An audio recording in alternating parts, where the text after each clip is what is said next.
Mestre, a vós recorremos, ajudai-nos. Olá, família do Colégio Nossa Senhora de Lourdes.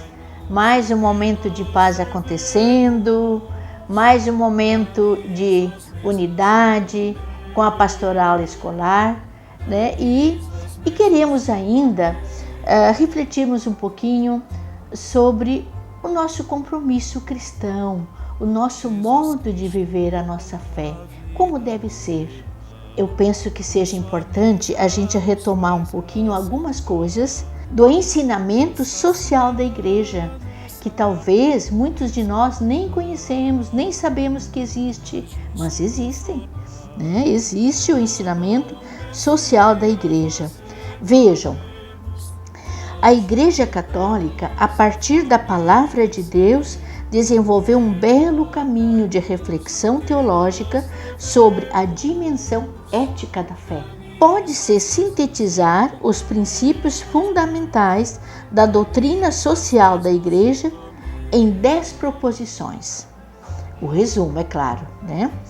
Subordinação da ordem social à ordem moral estabelecida por Deus, a dignidade da pessoa humana, a solidariedade, o bem comum, a opção preferencial pelos pobres, sim, a ação subsidiária do Estado, sim, a partilha e socialização dos bens, a prioridade do trabalho sobre o capital, a destinação universal dos bens sem prejuízo do direito à propriedade privada, o direito ao justo salário.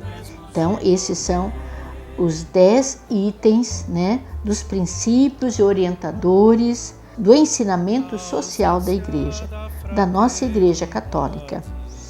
A doutrina social da Igreja estabelece o direito à alimentação e aos meios de subsistência como um direito fundamental do ser humano. Vejam, direito à alimentação e aos meios de subsistência como um direito fundamental para que o ser humano venha ter vida com dignidade, vida em abundância, como é o projeto de Deus. Nós temos muitas outras cartas encíclicas, como Pacem in Terris, de João 23, a Centésimos Anos, a Solicitude de Reis Sociales, de João Paulo II, de São João Paulo II, enfim, tudo cartas encíclicas que orientam como deve ser a nossa vida cristã, o nosso modo de viver o cristianismo. Mais atual e que talvez muitos de nós conheçamos, que é o nosso Papa Francisco, na sua carta encíclica Laudato Si. Nesta carta, ele chama a atenção da humanidade para a relação entre a crise hídrica e a produção de alimentos.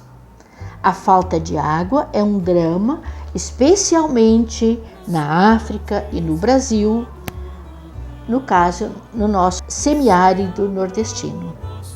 Este fenômeno impacta diretamente a produção de alimentos e traz sérias consequências sobre o seu preço, impossibilitando o acesso dos mais pobres a eles. Papa Francisco também põe o acento na problemática do desperdício, que chega a 1/3 dos alimentos. Ele afirma assim, a comida que se desperdiça é como se fosse roubada da mesa dos pobres.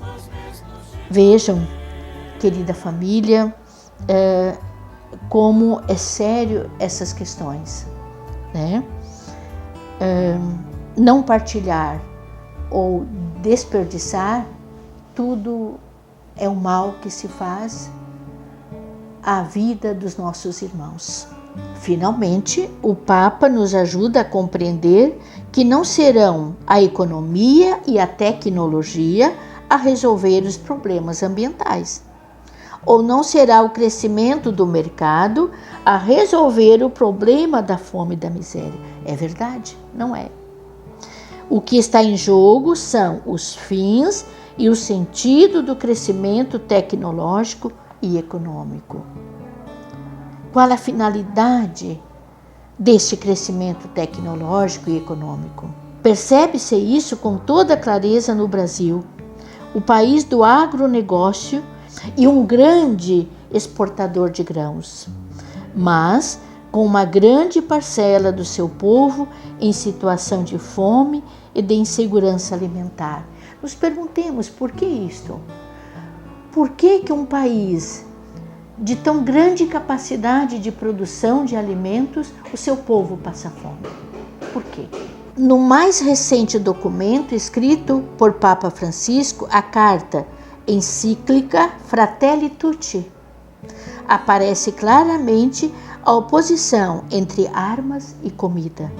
Sobre a temática da fome, tornou-se clássico o número 189, que diz assim: ainda estamos longe de uma globalização dos direitos humanos mais essenciais. Por isso, a política mundial não pode deixar de colocar entre seus objetivos principais e irrenunciáveis o de eliminar efetivamente a fome. Com efeito, quando a especulação financeira condiciona o preço dos alimentos, tratando-os como uma mercadoria qualquer, milhões de pessoas sofrem e morrem de fome. Por outro lado, descartam-se toneladas de alimentos. Isso constitui um verdadeiro escândalo. A fome é criminosa. A alimentação é um direito inalienável. Muitas vezes, hoje, enquanto nos enredamos em discussões semânticas ou ideológicas, deixamos que irmãos e irmãs morram ainda de fome ou de sede, sem um teto ou sem acesso a serviço de saúde. Juntamente com essas necessidades elementares, por satisfazer outra vergonha para a humanidade que a política internacional não deveria continuar a tolerar. Não se ficando por discursos e boas intenções, é o tráfico de pessoas, que também é uma outra problemática. Trata-se daquele mínimo que não se pode adiar mais. Tempo de quaresma, tempo de conversão, demos atenção. Vimos em que estamos pecando, em que estamos faltando, o que podemos fazer, cada um na sua família, o que pode fazer para diminuir o sofrimento de tantos irmãos e tantas irmãs. Vamos rezar, pedindo a nossa conversão, como também do mundo inteiro, de nossos políticos, para que consigam ver que caminhos devem ser tomados para se resolver certas coisas, né? Para se observar, se atender os direitos inalienáveis do ser humano, que tanto Deus quer, a vida em abundância. Como vamos ter vida, como vamos ter saúde num país ou em muitos países onde são negados os direitos inalienáveis? Rezemos pela conversão do mundo. Pai de bondade, ao ver a multidão faminta, vosso Filho se encheu de compaixão, abençoou, repartiu 5 pães e 2 peixes e nos ensinou: dai-lhes vós mesmos de comer. Confiantes na ação do Espírito Santo, nós vos pedimos: inspirai-nos o sonho de um mundo novo de diálogo, justiça, igualdade e paz. Ajudai-nos a promover uma sociedade mais solidária, sem fome, pobreza, violência e guerra. Livrai-nos do pecado da indiferença com a vida. Que Maria, nossa Mãe, interceda por nós, para acolhermos Jesus Cristo em cada pessoa, sobretudo nas abandonadas, esquecidas e famintas. Pai nosso, que estais nos céus, santificado seja o vosso nome. Venha a nós o vosso reino. Seja feita a vossa vontade, assim na terra como no céu. O pão nosso de cada dia nos dai hoje. Perdoai as nossas ofensas, assim como nós perdoamos a quem nos tem ofendido. E não nos deixeis cair em tentação, mas livrai-nos do mal. Amém. Ave Maria, cheia de graça, o Senhor é convosco. Bendita sois vós entre as mulheres, e bendito é o fruto do vosso ventre, Jesus. Santa Maria, Mãe de Deus, rogai por nós, pecadores, agora e na hora de nossa morte. Amém. Glória ao Pai, ao Filho e ao Espírito Santo, como era no princípio, agora e sempre. Amém.